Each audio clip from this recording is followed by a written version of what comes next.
chapter 17. The sin of Judah is written with the pen of iron, and with the point of a diamond, and is graven upon the tablet of their heart, and upon the horns of your altars. Like the symbols of their sons are their altars, and their asherim are by the leafy trees upon the high hills. O you that sittest upon the mountain in the field, I will give your substance and all your treasures for a spoil, and your high places because of sin throughout all your borders. And you, even yourself, shall discontinue from your heritage that I gave you, and I will cause you to serve your enemies in a land that which you knowest not. For you have kindled a fire in my nostril, which shall burn forever. Thus saith the Lord, Cursed is the man that trusteth in man, and maketh flesh his arm, and whose heart departeth from the Lord. For he shall be like a tamarisk tree in the desert, and shall not see when good comes, but shall inhabit the parched places in the wilderness, a salt land, and not inhabited. Blessed is the man that trusteth in the Lord, and whose trust the Lord is.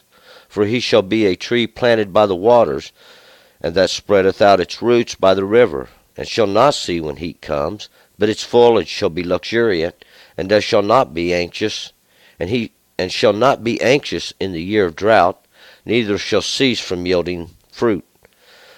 The heart is deceitful above all things, and it is exceeding weak. Who can know it? I, the Lord, search the heart. I try the reins, even to give every man according to his ways, according to the fruit of his doings. As the partridge that broodeth over young, which she hath not brought forth, so is he that getteth riches, and not by right. In the midst of his days he shall leave them, and at his end he shall be a fool. You throne of glory on high from the beginning, you place of our sanctuary, you hope of Israel the Lord. All that forsake you shall be ashamed. They that depart from you shall be written in the earth, because they have forsaken the Lord, the fountain of living waters. Heal me, O Lord, and I shall be healed. Save me, and I shall be saved. For you art my praise. Behold, they say unto me, Where is the word of the Lord? Let it come now. As for me, I have not hastened from being a shepherd after you, neither have I desired the woeful day. You knowest it. That which came out of my lips was manifest before you. Be not a ruin unto me. You art my refuge in the day of evil. Let them be ashamed that persecute me, but let not me be ashamed. Let them be dismayed, but let not me be dismayed. Bring upon them the day of evil, and destroy them with double destruction. Thus saith the Lord unto me, Go and stand in the gate of the children of the people, whereby the kings of Judah come in, and by which they go out, in all the gates of Jerusalem, and say unto them, Hear you the word of the Lord, you kings of Judah, and all the inhabitants of Jerusalem, that enter in by these gates. Thus saith the Lord, Take heed for the sake of your souls, and bear no burden on the Sabbath day, nor bring it in by the gates of Jerusalem. Neither carry forth a burden out of your houses on the Sabbath day, neither do you any work, but hallow you the Sabbath day, as I commanded your fathers. But they hearkened not, neither inclined their ear, but made their necks stiff, that they might not hear, nor receive instruction. And it shall come to pass, if you diligently hearken unto me, saith the Lord, to bring in no burden through the gates of this city on the Sabbath day, but to hallow the Sabbath day, to do no work therein. Then shall there enter in by the gates of this city kings and princes sitting upon the throne of David, riding in chariots and on horses, they and their princes, the men of Judah and the inhabitants of Jerusalem. And this city shall be inhabited forever. And they shall come from the cities of Judah, and from the places round about Jerusalem, and from the land of Benjamin, and from the lowland, and from the mountains, and from the south, bringing burnt offerings and sacrifices, meal offerings and frankincense, and bringing sacrifices of thanksgiving unto the house of the Lord. But if you will not hearken unto me, to hallow the Sabbath day, and not to bear a burden, and enter in at the gates of the Jerusalem on the Sabbath day, then will I kindle a fire in the gates thereof, and it shall devour the palaces of Jerusalem, and it shall not be quenched. All right. Let's go back up to verse 1. Now, in yesterday's lesson, we remember God had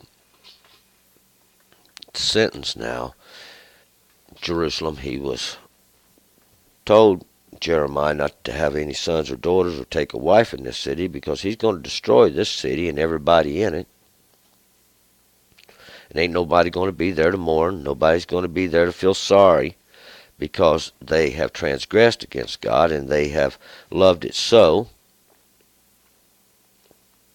God constantly reminding that it is your transgression against the law, your trespasses against his ordinances, your not observing his statutes that have brought you to this place. And it was the same that was going on then as we have very much today. The world, there is no observance of the law of God, no understanding even of the law of God. And we find that men have greatly deceived, and they do these same things even today. It's been going on forever, as we will find out. This was the punishment, and there's really no escape from the judgment of God. Verse 1, the sin of Judah is written with a pen of iron and with the point of a diamond. It is graven upon the tablet of their heart and upon the horns of your altars. And this sin of Judah, we have learned, is idolatry, image worshiping, the listening to men, as we will find out. Judah, that place of praisings even. And this written with the pen of iron, because this pen of iron, and iron represents those laws and rules that men make over you.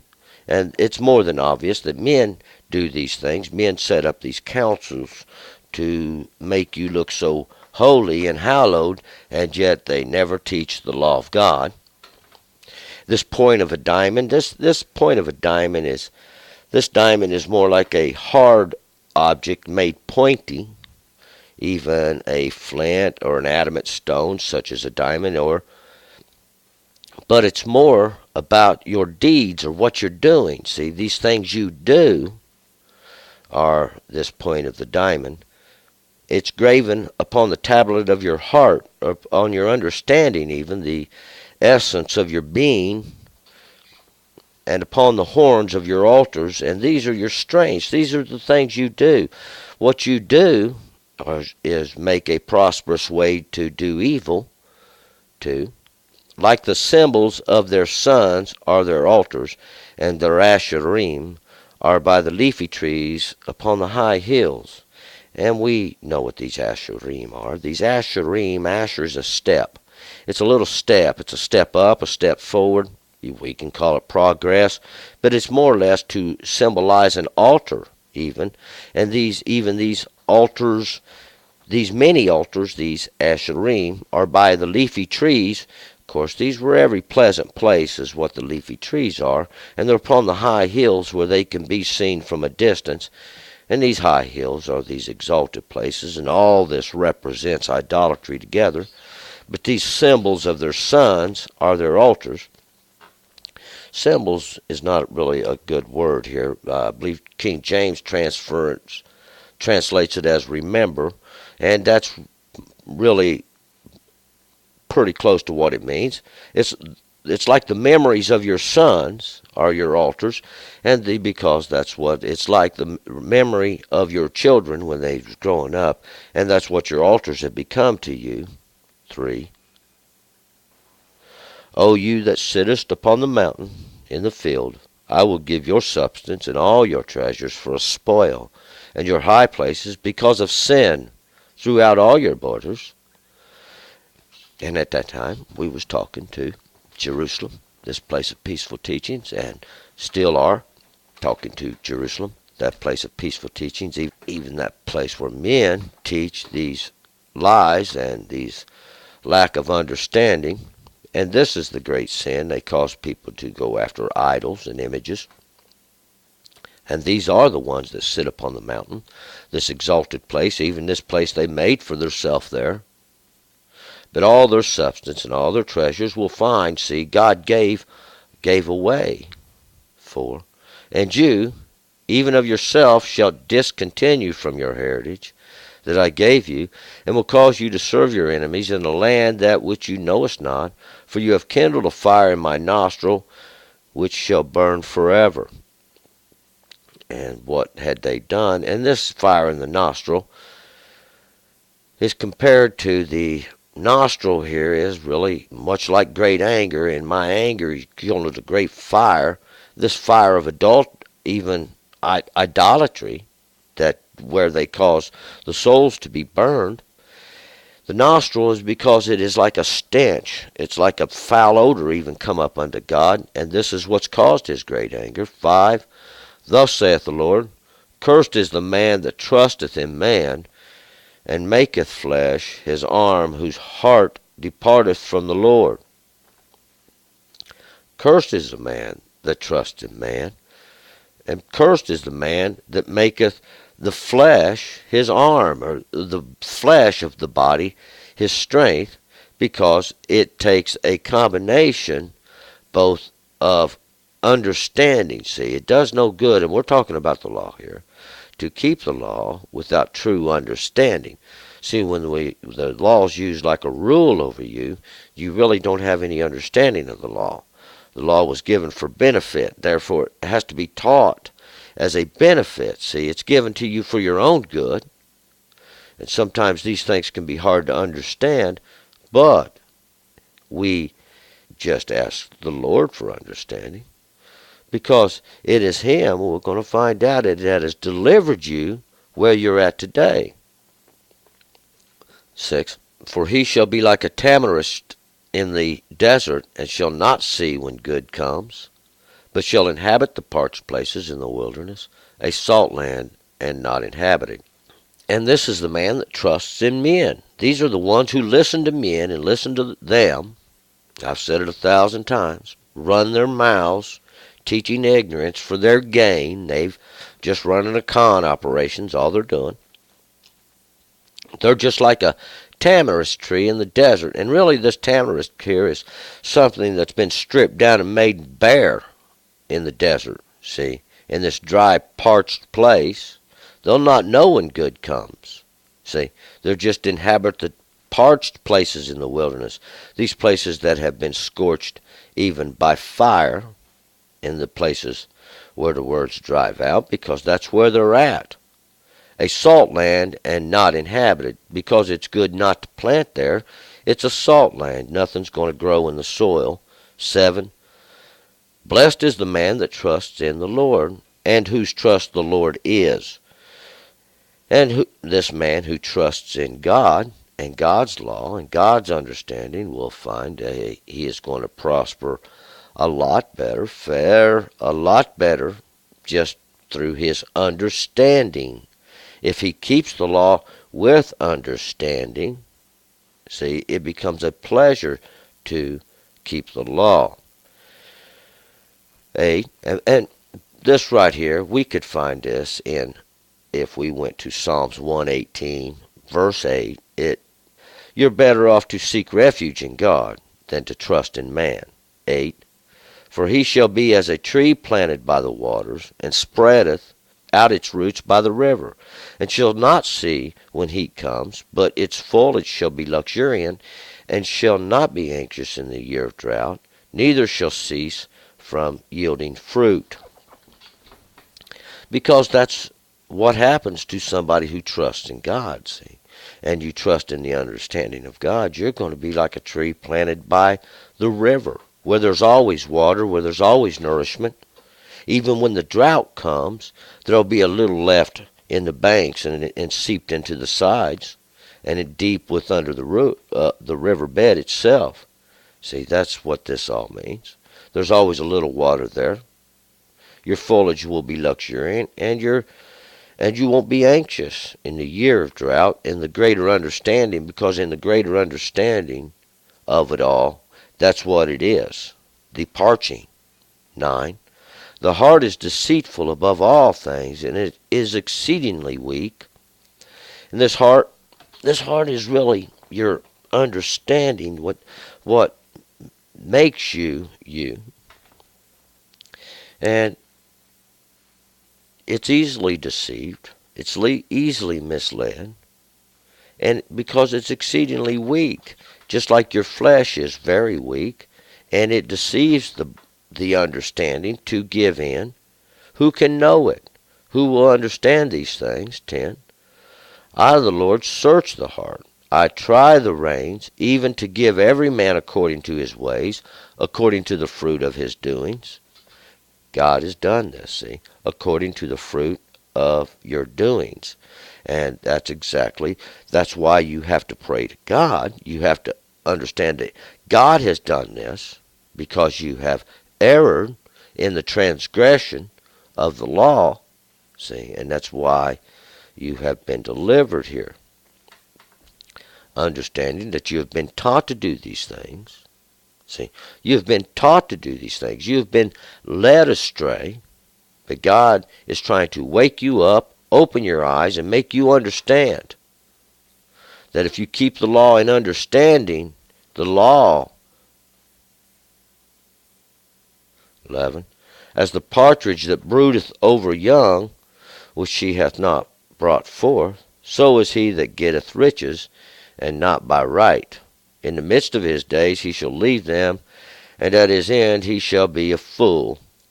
And just like the partridge, this bird that broodeth over her young that she has not brought forth, and what it is the other young birds would come in and lay eggs in her nest while she was sitting there, while she would get up to go about to eat once a day or twice a day there, whatever she needed. She would return to her eggs, and the other hens would have laid eggs in her nest, and she sits on them. Of course, they're untimely, and they'll not hatch, see, according to her brood. And this is the same way a man who tries to get riches, but not by just means, not by according to the law, according to that which is given by God. See, in the midst of his understanding, he shall leave them just like the eggs the partridge was forced to leave behind. She had to forsake those because her brood had hatched, and it was necessary to look over them. In the end of the days he shall be a fool, because this is his understanding. It has to be left behind. 12. You throne of glory, on high from the beginning, you place of our sanctuary. And that's God himself. God is, from the beginning, the place of the sanctuary. God, wherever God is where the sanctuary is. 13. You hope of Israel, the Lord, all that forsake you shall be ashamed. They that depart from you shall be written in the earth, because they have forsaken the Lord, the fountain of living waters. And that's what God is, his understanding, his law, these waters that descend even from the throne of God. This is the Jordan. This is the Jordan, the law of God, the fruit of God, these trees that he give you to eat from even. All that forsake the understanding of God, see, they are written into the earth. And written into the earth is a very simple thing. They shall be made dust. This is death. What death is, when you return to the dust from where you was made, you are written into the earth. 14. Heal me, O Lord, and I shall be healed. Save me, and I shall be saved, for you art my praise. The understanding that God gave me is my praise, that which he gave me through the law, through the obedience of the law, this that healed me. God heals, God saves, and him alone. 15. Behold, they say unto me, where is the word of the Lord? Let it come now. And this is the mentality of some people. They think, well, if there's a God, let him do something real quick. Let him make a fire on a brick, or let him do this. They have no understanding. These people, they don't realize that they are just made ignorant, and God always leaves them right there in their ignorance. They always wanting some instant thing that they can see, and what they are they are just blind, because they don't understand that just in an instant, God has even took away their hearing. 16. As for me, I have not hastened from being a shepherd after you, neither have I desired the woeful day. You knowest it. That which cameth out of my lips was manifest before you. These things which were spoken of, they're all right there. God done made them manifest in the earth. See, God done made manifest every one of the transgression of the law. See, he's made manifest the blessings from obeying the law. He's made manifest the cursings from not obeying the law. He's made manifest. 17. Be not a ruin unto me. You art my refuge in the day of evil. God is my refuge. God is our refuge. God is the refuge we seek, his understanding that comes from the law. See, and in this day of evil, when no man obeys the law, when everybody runs around, we have the law to protect us. We have the law to point us out and say, hey, these are the ones who will deceive you. These are the ones who will cheat you. These are the ones that have lied. These are the ones that seek your life. These are the ones that rule over you. The law makes and points you out clearly. 18. Let them be ashamed that persecute me, but let not me be ashamed. Let them be dismayed, but let not me be dismayed. Bring upon them the day of evil, and destroy them with the double destruction. And that's exactly what was going on. Isaiah had done declared this, even that day when they would have paid for their sins double, see, when they would have done it. See, but now I've come to the day where they're fixing to go off and pay for their sins double, and we'll find the documentations of all the first time where they pay. But see, now they are still paying, even their second. Sin is made evident in the earth. These things are made known by the law, pointed out, and made evident, made manifest by God himself. 19. Thus saith the Lord unto me, Go and stand in the gate of the children of the people, whereby the kings of Judah come in, and by which they go out, and in all the gates of Jerusalem, in all the gates of the city of peaceful teachings. Stand there in the gate of the children of the people, where the kings of Judah come in and out. Because this is the gate where they entered in Jerusalem. This was where the kings went in and out, everybody, so everybody could hear what Jeremiah had to say. 20. And say unto them, Hear you the word of the Lord, you kings of Judah, and all the inhabitants of Jerusalem, that enter in by these gates of the peaceful teachings that come in here. This place that God's been using from the beginning as a place to make an example, a post, a marker. All of you that come in here. 21. Thus saith the Lord, Take heed for the sake of your souls, and bear no burden on the Sabbath day, nor bring it in by the gates of Jerusalem. Take heed to your souls. Now take heed to your inner understanding. Take heed that you bear no burden on the Sabbath day. This understanding of the rest of God. See? And bring it in by the gates of this peaceful teachings. Don't bring nothing in that you should have to carry. See, even these lies and this deceit they was carrying at that time, these teachings of even of the Sabbath day which they had. See, that they allowed to pollute the Sabbath day of the Lord. The Sabbath day is clearly documented. The Sabbath day runs from Friday at evening at sunset until Saturday at evening at sunset. See, because the night and then the morning were a day. The night and the next day are the day. The evening and the morning bring a day. It always begins in darkness.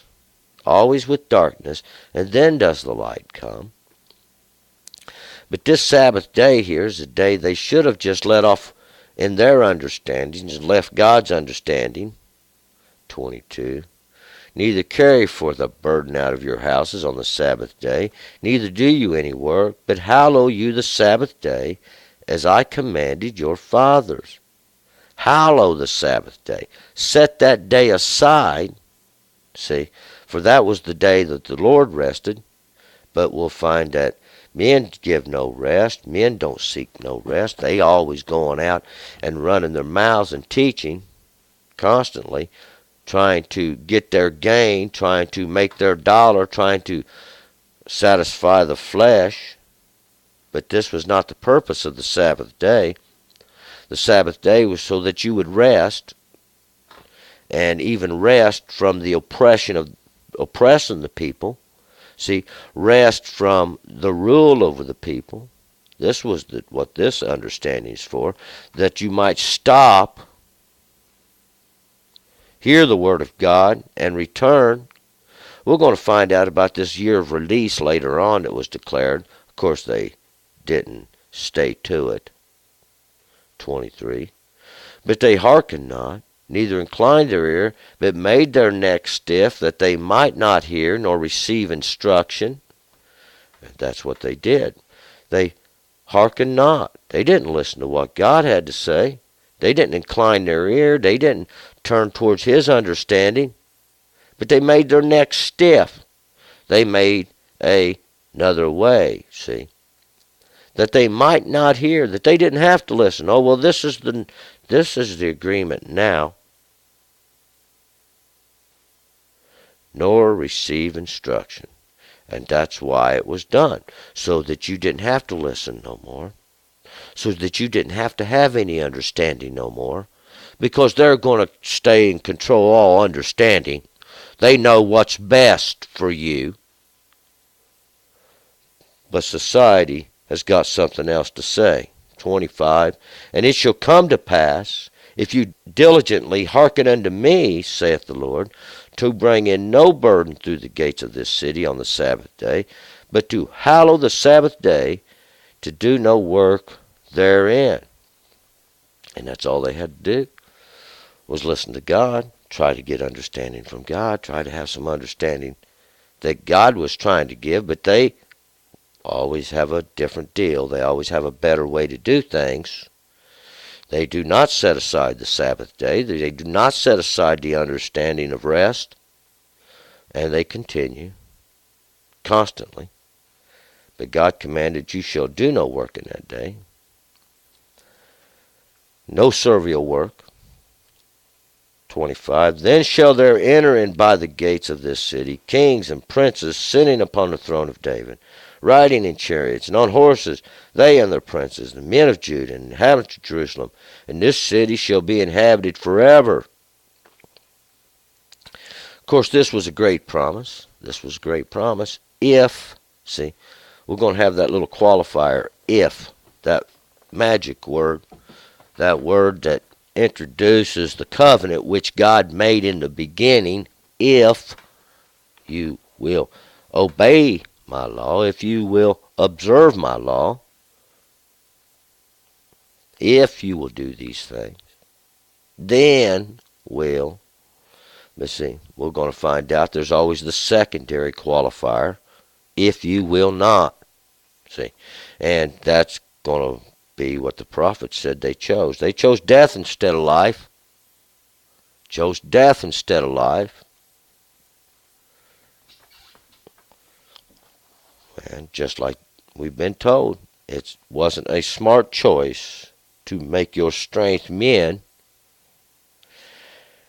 It's 26. And they shall come from the cities of Judah, and from the places round about Jerusalem, and from the land of Benjamin, and from the lowland, and from the mountains, and from the south, begin bringing burnt offerings, sacrifices, meal offerings, and frankincense, bringing sacrifices of thanksgiving to the house of the Lord.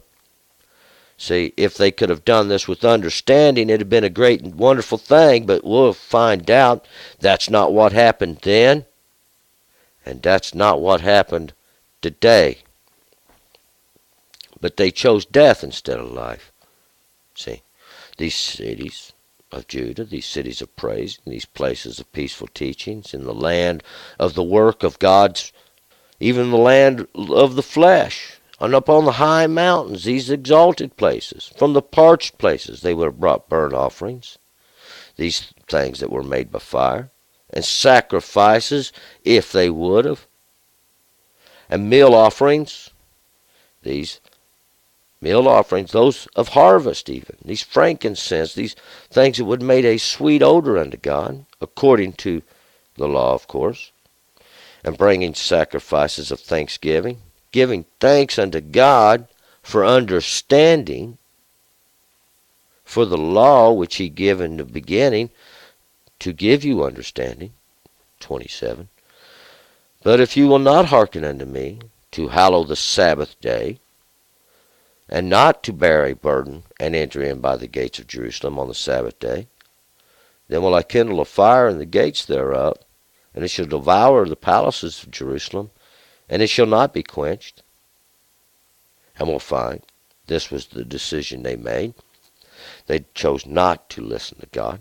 They chose to go against what God said and to hallow the Sabbath day, to set aside a day of rest, to set aside a day to stop the people and turn them back to God, instead of continuing in your idle ways and your image worshiping, running your mouth, getting your gold and your gain, and to Hades with the next generation. This is the mentality. See, this was the mentality Hezekiah had. See, and what happened to the next generation? Manasseh, those that forget, they turned into idolatry greatly. See, there's nothing going to change. Nothing until you put this devoted thing away, saith the Lord. Turn and return. Let's move on to chapter 18.